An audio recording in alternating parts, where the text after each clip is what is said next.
السلام عليكم ورحمة الله وبركاته.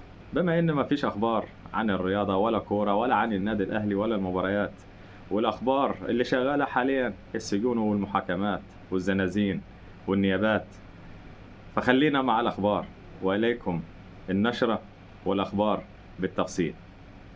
أول خبر قضية أحمد فتوح. كان في جلسة لأحمد فتوح كانت على غرار قضية الوفاة اللي تم التصالح فيها، وهي تم التصالح وتم التعارف بينهم ما بين أهل المتوفي على اتفاق للدية، وتمت على الاتفاق بدفع الدية بينهم ما بين بعض بالتراضي، وتم التصالح مع أهل المجني عليه ودفع دية وهي قيمتها 10 مليون جنيه. كده خلصت القضية بتاعة القتل، وحاليا القضايا اللي مستمر فيها هي قضية المخدرات. فخلصت قضية المتوفي والدية بتاعته انتهت. أما القضية بتاعت تعاطي المخدرات هي دي الأساس الحالي، وهي اللي جلساتها دايرة. وكان من ضمن الجلسات النهاردة محامي أحمد فتوح طلب طبيب الشرعي على أساس سؤاله إيه الوقت اللي ممكن يتخذ فيه العينة، وإيه الحاجات اللي بتحفظ العينة لغاية ما توصل للمعمل، وإزاي بتطلع من المعمل. والسؤال الثاني كان لخبير كيماويات بيسأله، بيقول له إيه اللي ممكن يحصل من المخدر ووجوده في الدم، إمتى ينتهي وإمتى ينتهي في الدم وإمتى ينتهي من البول. تم التأجيل القضية ليوم 11 سبتمبر القادم، ولازم يحضر اللاعب بشخصه علشان يسمع الحكم ويبقى موجود حضوري لأيا كان منطوق الحكم هيكون. أما بقى نادي الزمالك، ما هي كده الحوادث والقضايا كلها خاصة نادي الزمالك مش بره نادي الزمالك، سواء اللاعبين أو حتى مدير الكرة عبد الواحد السيد اللي كان طرف في المشكلة مع مصطفى شلبي ودونجا. المشكلة اللي حصلت مع مدير الأمن اللي هو كان موجود في الاستاد، وهم الثلاثة أساس المشكلة، اللي المفروض أبسط ما فيها عبد الواحد السيد اللي هو بيجمع اللعيبة، واللي المفروض اللعيبة تسمع كلامه، تعمل كذا وما تعملش كذا، ده غلط وده صح. كان هو طرف من أطراف المشكلة دي، مش إدارة ولا ده أسلوب إدارة. إنما اللي عمله عبد الواحد السيد ده نظام فتوانة وهمجية وفرد دراعات، وكان شايف نفسه شغل بلطجة. فده ما ينفعش ان هو يطلع من مسؤول اداري في نادي الزمالك. انما اللي حصل كان عكس المتوقع، ان هو كان طرف. احنا ما كناش متخيلين، احنا كان الكلام على محمد صبحي، انما بعد ما اتضحت الامور والراجل نفسه جاب الناس بالاسم وقال عبد الواحد السيد ومصطفى شلبي ودونجا، اتعرف من الطرف الثالث اللي هو عبد الواحد السيد. ده كان المفروض ما يطلعش من مدير الكرة في نادي الزمالك، انما الكلام ده يجي من مدير الكرة عبد الواحد السيد. ده الاساس، وهو حلقة الوصل ما بين اللعيبة وما بين مجلس الإدارة، وكمان يبقى مكمل مع مصطفى شلبي ودونجا، ويبقوا هم الثلاثة مشتركين، اللي المفروض هو العقل اللي بيقول حاسب، اعمل ما تعملش، ويقول للاعيبته ارجعوا اللي بتعملوه ده غلط، يبقى هو كمان مشترك معاهم. كده الموضوع وسع والعملية كبرت. انما كمان ما رسيتش على كده وثبتت، لا ده كمان مصطفى شلبي في الحجز وهو مطلع صورة منزلها على الانستا عنده، حاطط فيها كلبشات بيقول شكرا على حسن الضيافة. حسن الضيافة في الإمارات اللي مستضيفينهم ليهم 8 أيام، قاعدين نايمين واكلين شاربين في قمة الذوق والأدب والاحترام معاهم، ما قصروش معاهم في حاجة من الألف للياء. حتى الملاعب اللي بيتمرنوا عليها قمة في الذوق والأدب، الناس ما قصروش في ضيافتهم معاهم. إنما لازم البيه يطلع ويغلط، وعايز اغلط واخد حقي. تاخد حقك ازاي؟ انت لاعب كورة ليك ان انت هتنزل الملعب تقدم مباراتك لا اكثر ولا اقل، وتخلص مباراتك وتاخد بعضك وتمشي مع فرقتك. مالكش ان انت تتشاكل ولا تعمل مشاكل مع حد. انت عن نفسك الصورة اللي انت منزلها دي حاجة تدينك انت وغلط عليك في الاول، وفي الاخر انت محجوز ومعاك تليفونك في الحجز وبتنزل صورة زي دي وبتقول شكرا على حسن الضيافة. الناس ما قصرتش معاك، انت اللي قصرت معاهم، وانت اللي قليت بنفسك وبناديك في مكان المفروض ان انت بتحافظ فيه على اسم ناديك كزمالك.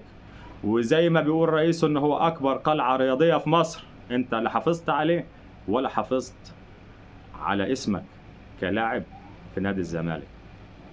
انت على اللي عملته انت ودونجا وعبد الواحد السيد بالنسبة للراجل اللي هو المفروض بيفرض الامن وبيحافظ على حضرتك وعلى الجمهور وعلى اللي موجود في الملعب، لما يشوفوه اهله في التلفزيون بيتهان هيبقى ايه موقفهم؟ الراجل نفسه هو قدام اولاده وراجل كبير مش صغير، ايه اللي هيكون رد الفعل بالنسبة له مع اهل بيته او حتى جيرانه؟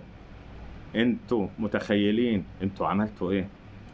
هو ده حسن الضيافة؟ الناس ما قصرتش معاكم في حاجة، بالعكس ده حتى الراجل كان بيأمنكم وبيحافظ عليكم، انما حضراتكم واخدين على شغل الهمج وشغل الفتونة والبلطجة اللي انتوا واخدين عليها في مصر. ما تنفعش في بلاد انتوا رايحينها، انتوا بتمشوا على شروط وقوانين البلد اللي انتوا موجودين فيها، مش قوانين وشروط البلد اللي انتوا عايشين فيها. لا، ده اللي انتوا مستضيفينكم فيها تمشوا على شروطها، ده اللي المفروض بيحصل. انما اللي شفناه قمة في البجاحة وقمة في سوء المعاملة والتقدير بالنسبة لكم للموقف اللي انتوا فيه، وده ما كانش المفروض يحصل. وفوق كده طالع بتهدد ان حضرتك مش هتكمل البطولة. بناء على ايه حضرتك؟ ايه اللي تأثر معاك فيه؟ ايه اللي تأثر معاك فيه وانت طالع بتقول ان انت تحت ضغوطات؟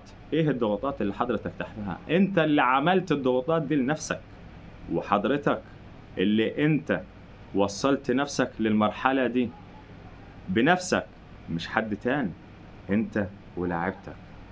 كان ممكن الموضوع كله يخلص حضرتك زي ما حضرتك متكبر في كلمتين: نعتذر احنا كمجلس إدارة نادي الزمالك عما بدر من لاعبينا تجاه فرد الأمن أو مدير الأمن اللي موجود، وبنعتذر للحكومة الإماراتية، وبنعتذر لشعب الإمارات، وبنعتذر لدولة الإمارات، وبنشكرهم أبسط ما فيها على حسن الترحيب والاستقبال والضيافة بتاعتهم.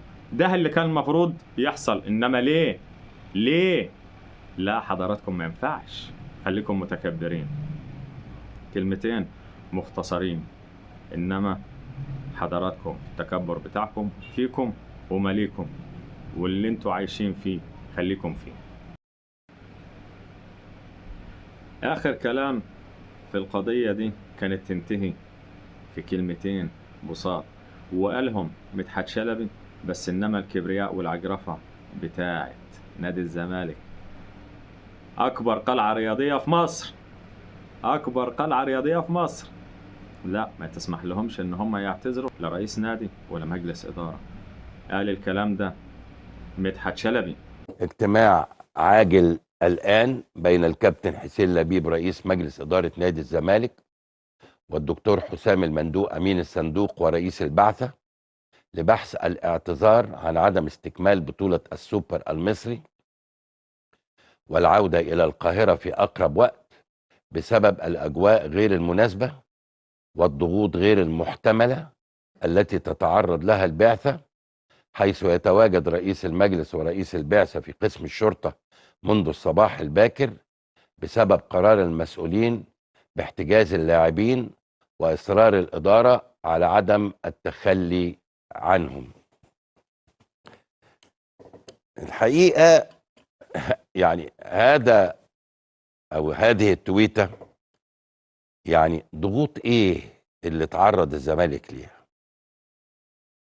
تعنت ايه اللي قابله نادي الزمالك يا ناس؟ ده الناس بتقابلكم بمنتهى الترحاب، وبتنزلكم في افخر الفنادق، وكل شيء مسهل ليكم من الالف الى الياء.